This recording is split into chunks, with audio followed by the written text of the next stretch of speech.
Hi everyone, welcome to Rubexa Academy. C की complete tutorial में आज हम देखते हैं कि लूप इंस्ट्रक्शन क्या होता है। जैसे किसी प्रोग्राम को जैसे हमारे पास एक लाइन है, प्रिंटफ करके है, ठीक है। अगर उसको मैं ये चाहती हूँ कि उसको वन से मतलब मोर देन वन टाइम अगर उस कोड को मैं प्रिंट कराना चाहती हूँ या तो रन कराना चाहती हूँ, ठीक है। जैसे मैंने किया प्रिंटफ प्रिंटफ ये जो हमारा हेलो वर्ड है, ठीक है। इसको मैं चाहती हूँ कि हमारे प्रोजेक्ट में ये 5 टाइम रन हो। तो 5 टाइम तो अगर हमें रन कराना है तो प्रिंटफ प्रिंटफ करके 5 टाइम हम लिख देंगे। बट ये गलत तरीका है। अगर हमारे पास 1000 बार लिखने को आ जाए प्रोजेक्ट में, तो हम कैसे लिखेंगे? ठीक है? तो इस प्रॉब्लम को सॉल्व करने के लिए हमें लूप कंट्रोल इंस्ट्रक्शन पढ़ना होता है। जैसे to repeat some parts of program, मतलब उसके कुछ प्रोग्राम को, कुछ लाइन को हमें बार-बार रिपीट करना होता है, तो हम लूप का यूज़ करते हैं। ठीक है? इसको हम कोड में देखते हैं।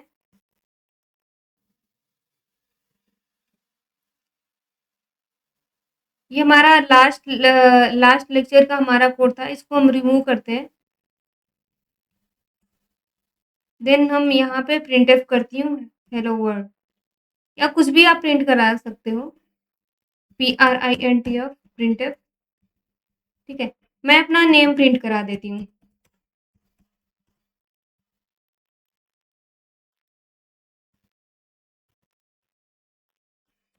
ठीक है? मैंने इसको प्रिंट कराया और मैं क्या चाहती हूँ कि ये 5 टाइम रन हो, ठीक है? कंट्रोल C करके, control V, control V, control V, control V, ये हमारा 5 टाइम हो चुका है, ठीक है? अब अपने कोड को मैं कंपाइल एंड रन कराती हूँ।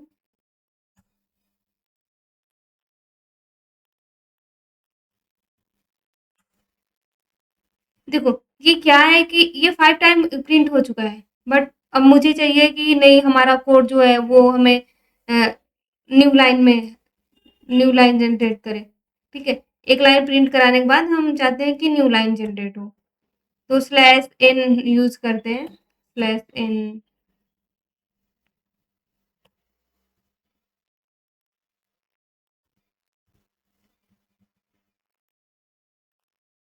अब कोड रन कराते हैं अपना, ठीक है। अब देखो ये हमारा जो है ये न्यू लाइन जनरेट हो गया, बट हमारे पास कभी-कभी ऐसा प्रोजेक्ट ऐसा कोड आ सकता है, हमारे पास ऐसा प्रोग्राम आ सकता है जिसमें ये होगा कि नहीं, हमें 1000 बार ये हमें कोड रन कराना है। मतलब उसी कोड को हमें बार-बार 1000 टाइम करना है। तो हम उस म मतलब उस टाइम पर हम क्या करेंगे कि 1000 बार हम लिखेंगे नहीं, ठीक है? हमारा कोड काफ़ी लेंदी हो जाएगा, तो हम उसके लिए हम फॉर लूप यूज़ करते हैं। अभी देखते हैं कि फॉर लूप का सिंटैक्स कैसा होता है।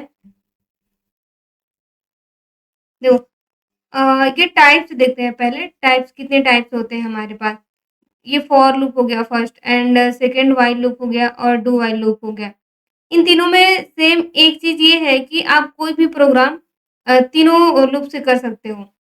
जैसे फॉर लूप हो गया, व्हाइल लूप भी हो गया, डू व्हाइल लूप हो गया। आप कोई भी प्रोग्राम करा सकते हो, बट हम जो अधिकतर लोग यूज़ करते हैं वो फॉर यूज़ करते हैं। बट हमारे पास कभी क्वेश्चन जैसे हमारे एग्ज़ाम में या तो हमें इंटरव्यूअर आता है तो हमें बोलता है कि ये ये हमारा प्रोग्राम है, इसको आप व्हाइल लूप यूज़ करके इसको डन कराओ, एंड या तो डू व्हाइल यूज़ करने को बोल देता है। तो उस केस में हमें क्या करना होता है कि हमें तीनों चीज़ें सीखना ज़रूरी होता है, ठीक है? तो वहाँ पे हम क्वेश्चन का आंसर दे सकते हैं ईज़िली। बाकी हम फॉर लूप का यूज़ करके ही सारा प्रोग्राम और हम कंप्लीट कर सकते हैं। तो हम देखते हैं कि फॉर लूप का सिंटैक्स कैसा होता है। वो फॉर लूप के लिए हम फॉर लिखते हैं, ठीक है? फिर उसमें 3 पैरामीटर पास करना पड़ता है। फर्स्ट जो होता है वो इनिशियलाइज़ेशन होता है, एंड सेकंड कंडीशन होता है, एंड जो थर्ड होता है वो अपडेशन। एंड उसके अंदर जो हमें कोड बार-बार लिखना पड़ता था ना, वही हम कोड इसके अंदर डाल देते हैं, तो वो कोड हमारा बार-बार मतलब चलता है। तो इनिशियलाइज़ेशन क्या होता है कि जैसे अगर हम चाहते हैं कि हमारा जो प्रोजेक्ट है, हमारा प्रिंट है, वो 1 से मतलब 5 टाइम चले तो मैं यहाँ पे इनिशियलाइज़ मतलब एक मैंने वेरिएबल क्रिएट कर लेती हूँ I, ठीक है? उसमें मैं 0 असाइन कर देती हूँ। ठीक है, यहाँ पे हम कोई भी वेरिएबल क्रिएट करते हैं और इसको इनिशियलाइज़ करते हैं, इसलिए इसको इनिशियलाइज़ेशन बोलते हैं। एंड कंडीशन कंडीशन तब हम लगाते हैं जैसे हमारे पास जैसे हमें कोई भी कोड है, हमें 5 टाइम चलाना है, तो हमारे पास कंडीशन क्या हो गया कि केवल 5 बार चलाना है। अगर हम 0 से स्टार्ट करते हैं, ठीक है? तो 0, 1, 2, 3, 4, 0, 1, 2, 3, 4, 1, 2, 3, 4, 5, ये 5 टाइम हो गया, ठीक है? तो हमें क्या करना है कि 5 से कम चलाना है, 0 से स्टार्ट करना है। हम क्या करेंगे, I इज़ लेस देन 5, ठीक है? तो यहाँ पे क्या हुआ कि हमारा जो कंडीशन है कि वो लेस देन 5 तक ही होना चाहिए। मतलब 0 होगा तो भी चलेगा, 1 होगा तो भी चलेगा एंड 3 होगा तो भी चलेगा, 4 होगा तो भी चलेगा। जैसे ही 5 आता है, जैसे I की वैल्यू 5 होती है तो वहाँ से वो टर्मिनेट हो जाता है, लूप से बाहर निकल जाता है। तो हमारा जो सेकंड पैरामीटर हमें पास करना होता है, वो हमें कंडीशन पास करना होता है और जो लास्ट वाला होता है वो अपडेशन होता है।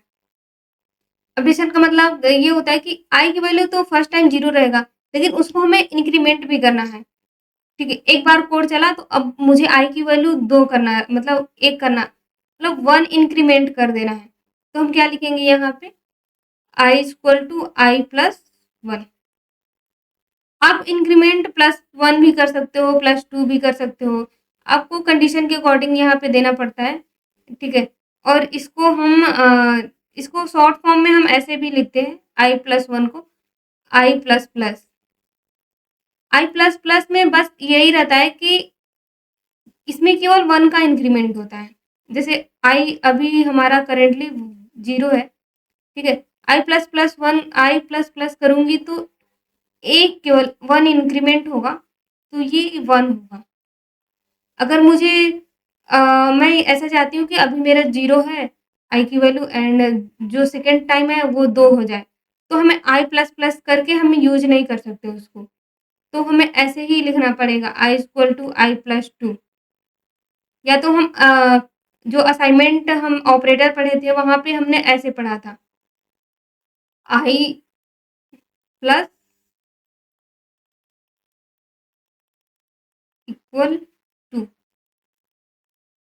ठीक है? यहाँ पे ऐसे पढ़ा था कि जो अभी हमारी करंट वैल्यू है I की जो वैल्यू है करंट, उसमें 2 का इंक्रीमेंट कर दो, ठीक है?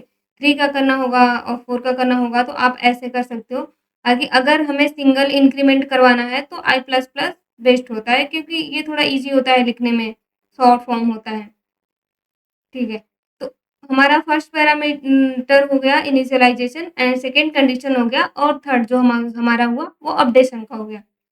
अब इसके अंदर हम क्या करते हैं कि हमें 5 टाइम रन कराना है, ठीक है? हमें अपने हेलो वर्ल्ड को, तो मैं क्या करूँगी कि केवल सिंगल लाइन लिख दूँगी,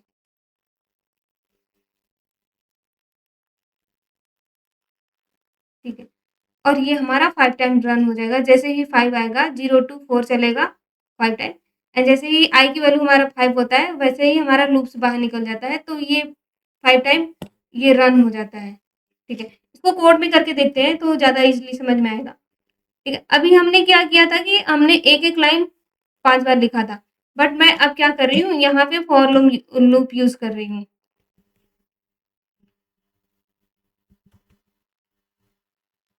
और यहाँ पे मैंने I वेरिएबल क्रिएट कर लिया है, यहाँ पे I की वैल्यू मैं 0 से असाइन कर देती हूँ, ठीक है? I less than 5, I plus plus, ठीक है? और लास्ट में जो फर्स्ट हमारा जो पैरामीटर होता है ना, उसके बाद हम टर्मिनेटर यूज़ करते हैं बट लास्ट वाला नहीं करते। अगर लास्ट में अभी हम इसको एग्ज़ाम्पल में करके देखेंगे, यहाँ पे INT मैं यूज़ करती हूँ, क्योंकि यहाँ पे इनिशियलाइज़ करती हूँ, ठीक है?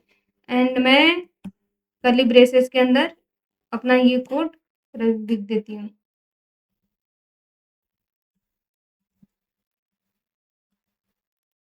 एंड देन इसके बाद अपना प्रोजेक्ट हम रन करा कर देखते हैं क्या होता है।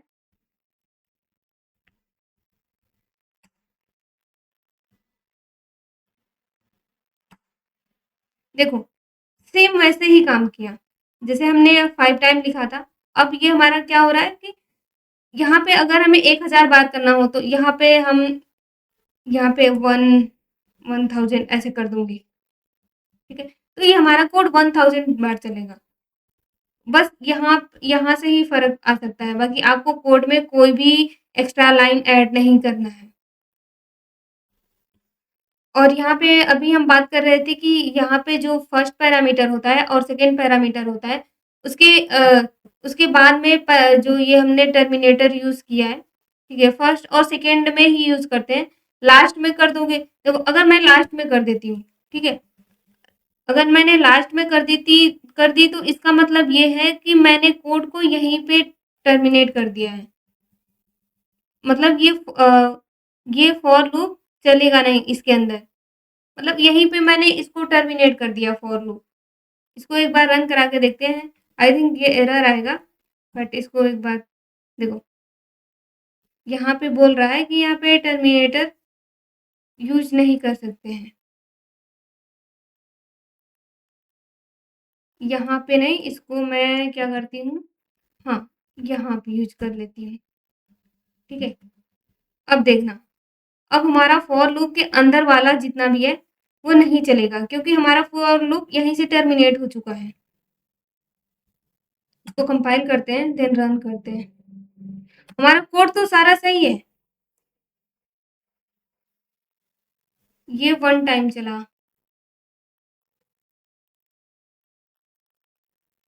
यहाँ पे, ठीक है?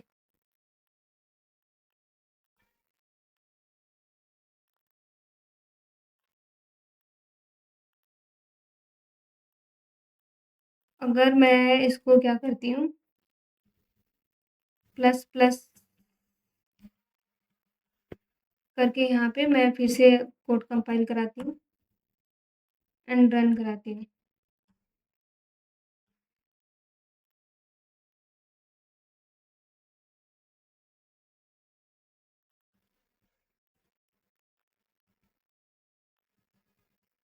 यहाँ पे पता है, यहाँ पे जो लास्ट वाला जो हमारे पास ये होता है, लास्ट पैरामीटर, हमारा कोड लास्ट पैरामीटर के पास सबसे लास्ट में आता है। पहले हमारा कोड कैसे चलता है, पहले आई को इनिशियलाइज़ करता है, फिर ये कंडीशन चेक करता है। कंडीशन चेक करने के बाद हमारा जो ये सारा कोड चलता है, फिर ये हमारा इंक्रीमेंट होता है लास्ट में। तो इसके इंक्रीमेंट के बाद ये हमारा पैरामीटर जो हमारा ये टर्मिनेटर है, वो टर्मिनेटर यूज़ करता है। देन वो वहाँ से टर्मिनेट कर देता है हमारे कोड को। ठीक है? तो इसको हटा देते हैं। देन अपना कोड हम फिर से रन कराते हैं और कंपाइल कराते हैं। देखो, अब ये 5 टाइम चल रहा है।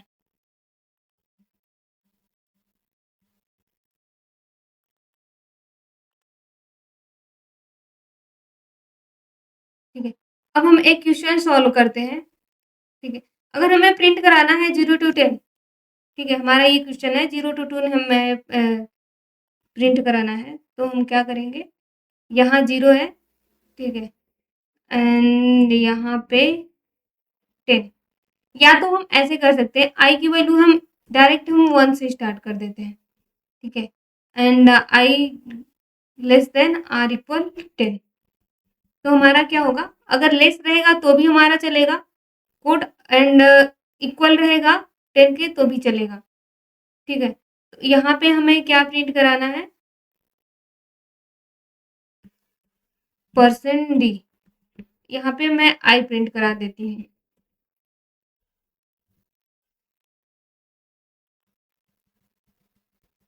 अब हम इसको कोड को रन कराते हैं।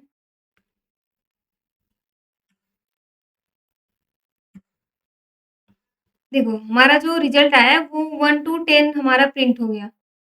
हमारा क्वेश्चन था 0 टू 10, ठीक है? तो यहाँ पे मैं 0 से कर देती हूँ एंड देन फिर से हम कंपाइल कराते हैं, रन कराते हैं, ठीक है? अब देखो ये हमारा 0 टू 10 हमारा आंसर आया हुआ है। इसमें कुछ स्पेशल होता है, ठीक है? जैसे इंक्रीमेंट, अभी मैंने आई प्लस प्लस की बात की, ठीक है?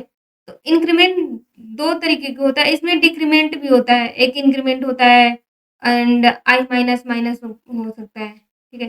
तो ये डिक्रीमेंट में आएगा और ये हमारा इंक्रीमेंट में आता है। इंक्रीमेंट में ये रहता है कि हमारी जो वैल्यू है वो प्लस होता है और डिक्रीमेंट में वैल्यू माइनस होता है, ठीक है? एंड इसको हम पहले देखते हैं कि डिक्रीमेंट आई प्लस प्लस क्या होता है। आई प्लस प्लस एक होता है और एक प्लस प्लस आई होता है। आई प्लस प्लस का मतलब ये होता है कि वहाँ पे हम कुछ भी, जैसे कोई भी ऑपरेशन परफॉर्म कर रहे हैं, तो ये इसकी वैल्यू जो है ना, अगर 0 है इसकी वैल्यू, तो पहले वो हमारे कोड में यूज़ हो जाएगा, देन वो प्लस होगा। देन वो इंक्रीमेंट होगा और वो दूसरी लाइन में अगर हम प्रिंट कराएँगे, तब हमारा ये प्लस प्लस मतलब अभी 0 है तो वो नेक्स्ट लाइन में वो 1 होगा।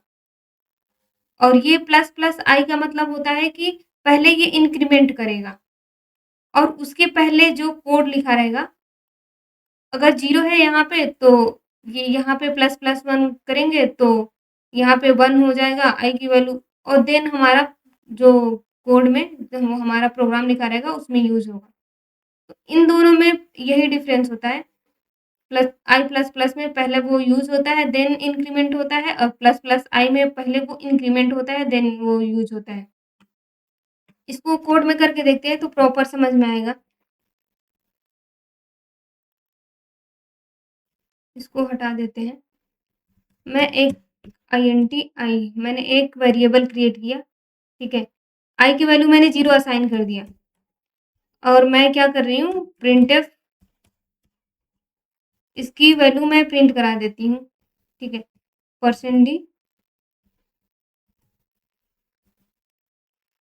%d करके आई की वैल्यू, यहाँ पे अभी आई की वैल्यू तो 0 होगा, बट आई प्लस प्लस मैं करती हूँ, ठीक है?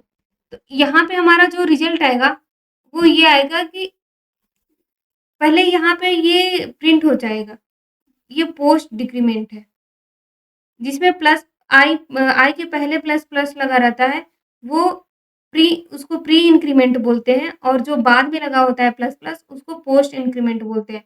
तो हमारा ये पोस्ट इंक्रीमेंट होगा।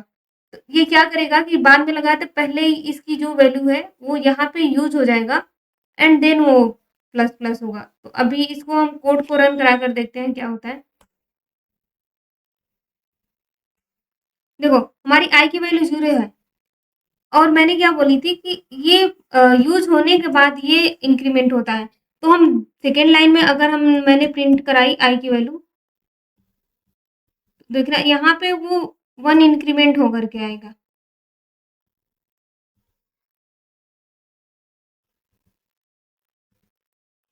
मैं इसको न्यू लाइन में प्रिंट कराती हूँ, स्लैश एन करके, स्लैश एन, एंड देन अपना कोड को रन कराती हूँ।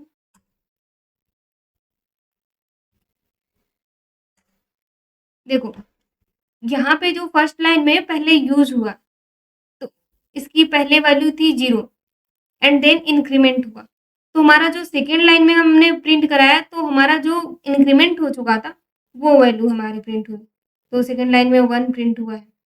अगर इसको, ये हमारा पोस्ट इंक्रीमेंट हुआ, ठीक है? Post increment.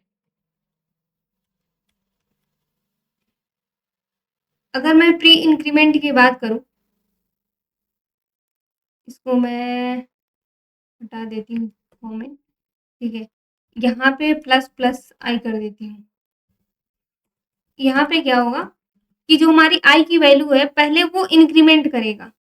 तो 0 से अगर इंक्रीमेंट करता है 1 का तो ये 1 हो जाएगा, ठीक है? तो यहाँ पे भी 1 प्रिंट होगा और हमारे सेकंड लाइन में भी 1 प्रिंट होगा।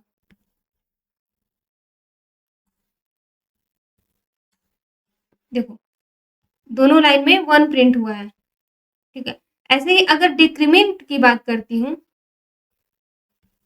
आप इसमें भी इंक्रीमेंट डिक्रीमेंट जो होता है आप कैरेक्टर में भी यूज़ कर सकते हो, फ्लोट में भी यूज़ कर सकते हो, इंटीजर में भी यूज़ कर सकते हो। अभी उसको हमने अभी आगे देखेंगे, ठीक है? तो मैंने क्या की, यहाँ पे आई की वैल्यू 0 कर दी। अगर माइनस माइनस करती हूँ, ठीक है?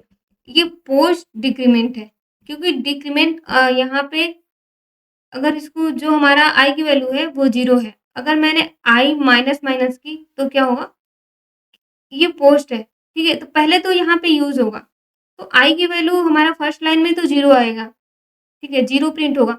देन क्या होगा कि आई की जो वैल्यू है वो माइनस होगा, 1 माइनस हो जाएगा तो -1 आएगा, ठीक है? और जो सेकंड लाइन में हमारा आई की वैल्यू जो फाइनल वैल्यू आती है वो प्रिंट होगा, तो यहाँ पे -1 हो चुका रहेगा। तो कोड के अपने रन करा कर देखते हैं क्या आंसर आता है।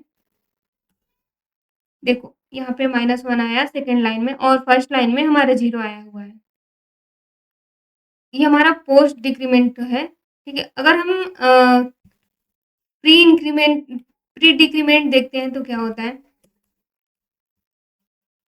यहाँ पे अभी तो करंट वैल्यू आई की 0 है, ठीक है? एंड देन अगर मैं प्री यूज़ कर ली, तो प्री का मतलब है पहले वो अपने को ये कैलकुलेट करेगा, ठीक है? इसको डिक्रीमेंट करेगा तो -1 होगा एंड देन वो कोड में यूज़ करेगा।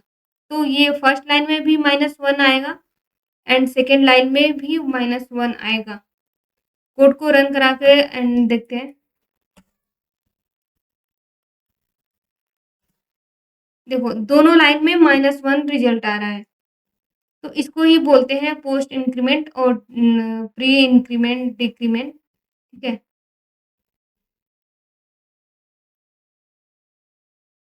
इसको हम देखते ये वाला देखते हैं, can be float loop counter जो होता है कैन बी फ्लोट और इवन।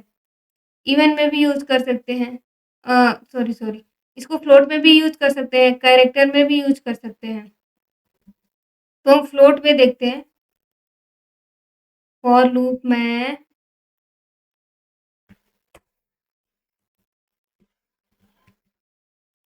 अगर मैं फॉर लूप यूज़ करती हूँ, आईएनटी फ्लोट करते हैं,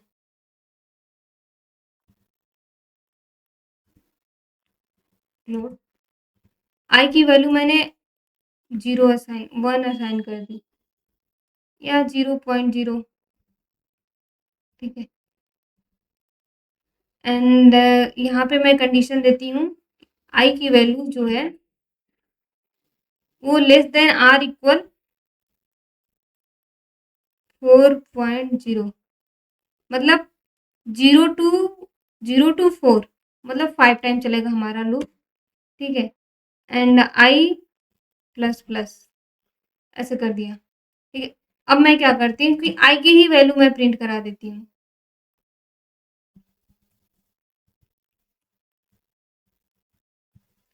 %f क्योंकि फ्लोट है एंड /n मैं यूज़ कर लेती हूँ न्यू लाइन जनरेट के लिए, कॉमा आई।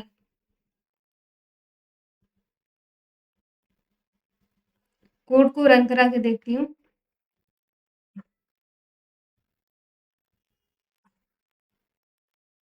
देखो यहाँ पे हमारा जो रिजल्ट आ रहा है वो पूरा फ्लोट में आ रहा है, ठीक है? ऐसे हम कैरेक्टर भी यूज़ कर सकते हैं। यहाँ पे मैं क्या करती हूँ, कैर आई मैं इसको असाइन कर देती हूँ स्मॉल ए और आई लेस देन आर इक्वल मैं स्मॉल जेड तक कर देती हूँ, ठीक है? आई प्लस प्लस कर दी। यहाँ पे टर्मिनेटर यूज़ करना पड़ेगा सेकंड पैरामीटर के बाद एंड देन यहाँ पे मैं क्या करती हूँ, %c आई की वैल्यू मैं प्रिंट करा देती हूँ, ठीक है? तो यहाँ पे क्या होता है कि मैंने लास्ट लेक्चर में मैंने बताई थी कि जो हम अल्फ़ाबेट यूज़ करते हैं, हर एक अल्फ़ाबेट का एक इंटीजर वैल्यू होती है जिसको अस्काई वैल्यू बोलते हैं। स्मॉल ए का होता है 97 एंड स्मॉल जेड का होता है 1 टू 2, ठीक है? तो यहाँ पे मैं अगर प्रिंट कराती हूँ, यहाँ पे इस कोड को हम रन कराते हैं, देखो क्या हो रहा है कि यहाँ से ए टू जेड हमारा सारा प्रिंट हो रहा है। ए, बी, सी, डी, ई, एफ, जी सारा प्रिंट हो गया, ठीक है? तो वहाँ पे हमारा जो क्वेश्चन था कि ये कैरेक्टर में भी यूज़ कर सकते हैं, इंटीजर में एंड फ्लोट में भी यूज़ कर सकते हैं, लूप काउंटर, ठीक है? एंड जो हमारा लास्ट है, वो इनफाइनाइट लूप है। इनफाइनाइट लूप मतलब ये हुआ कि हमारा कोड कभी खत्म ही नहीं होगा। मतलब वो इनफाइनाइट तक वो लूप चलता रहेगा, ठीक है? तो यहाँ पे मैं आपको एक बार करके दिखाती हूँ। प्रिंटफ मैंने यहाँ पे हेलो प्रिंट करा दी, ठीक है? वो इनफाइनाइट तक चलेगा एंड यहाँ पे मैं इंटीजर ले लेती हूँ, INT आई आई की वैल्यू मैंने 0 से स्टार्ट की एंड आई लेस देन और इक्वल, यहाँ पे मैं कुछ भी पास नहीं करती है, ठीक है? बट हमें टर्मिनेटर यूज़ करना पड़ेगा, तभी उसको पता चलेगा कि हमने 3 पैरामीटर पास कर दिया है। एक तो फर्स्ट हुआ फर्स्ट को लिखने के बाद हमने इनिशियलाइज़ करने के बाद मैंने टर्मिनेटर यूज़ की हूँ और जो सेकंड हुआ, यहाँ पे मैंने कुछ लिखा नहीं है, बट यहाँ पे मैंने टर्मिनेटर यूज़ की हूँ, तो हमारे कंपाइलर को क्या लगेगा कि मैंने सेकंड पैरामीटर भी यूज़ की हूँ एंड लास्ट में प्लस प्लस कर देते हैं और कोड को रन कराती हूँ, ठीक है? यहाँ पे मैं क्या करती हूँ कि अभी अगर हेलो केवल प्रिंट कराऊँगी तो आपको दिखेगा नहीं कि बढ़ रहा है कि नहीं, ठीक है? तो यहाँ पे मैं क्या करती हूँ कि मैं आई को भी प्रिंट करा देती हूँ, तब ईज़िली थोड़ा-सा दिखेगा एंड ठीक, कोड को रन कराते हैं।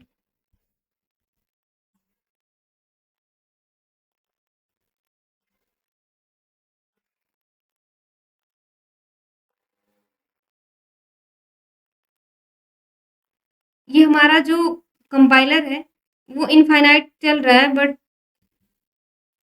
देखो क्या हो रहा है, अभी हमारा सिस्टम हैंग हो जाएगा, तो इसको मैं क्लोज़ कर देती हूँ, ठीक है? अब इसको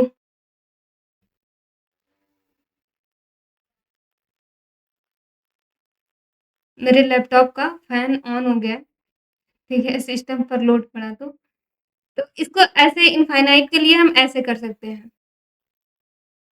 तो आज के लेक्चर में बस इतना ही रहने देते हैं और हम इसके नेक्स्ट लेक्चर में हम व्हाइल लूप पढ़ते हैं, ठीक है? एंड उसके बाद डू व्हाइल लूप कंटिन्यू करेंगे।